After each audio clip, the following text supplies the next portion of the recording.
నా స్టైల్లో మూవ్ వంకాయ చేసేద్దాం రండి. ముందుగా చింతపండు కడిగి నానబెట్టుకోవాలి. ఒక కడాయి తీసుకొని అందులో పల్లీలు, ఎండు కొబ్బరి మంచి వేయినాక నువ్వులు వేసి వేయించుకోవాలి. ఇవన్నీ మిక్సీలోకి తీసుకొని పేస్ట్ చేసుకోవాలి.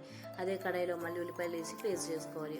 పేస్ట్ అంతా ఒక దాంట్లో తీసుకొని కారం, ఉప్పు, పసుపు, అల్లం వెల్లిగడ్డ పేస్ట్, గరం మసాలా వేసి మంచిగా మిక్స్ చేసి పెట్టుకోవాలి.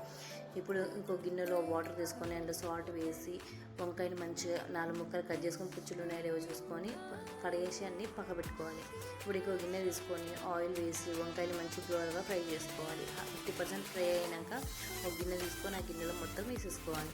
ఇప్పుడు అదే కడాయిలో గిన్నెలో తీసుకున్నాక ఆ వంకాయల మధ్యలో పేస్ట్ అనేది అప్లై చేసేసి అట్లా అన్నిటికీ అప్లై చేసి సైడ్లో పెట్టుకోవాలి. ఇప్పుడు ఇంకో కడాయి తీసుకొని ఆ కడాయిలో ఆయిల్ హీట్ చేసి ఆవాలు, జీలకర్ర, పచ్చిమిర్చి, కరివేపాకు వేసి ఫ్రై చేసుకోవాలి. ఇప్పుడు ఫ్రై అయిపోయినాక వంకాయలు అన్నీ తీసి అందులో వేసి మంచిగా 90% ఫ్రై అయినాక మిగిలిపోయిన పేస్ట్ కూడా వేసి మంచిగా ఫ్రై చేసుకోవాలి.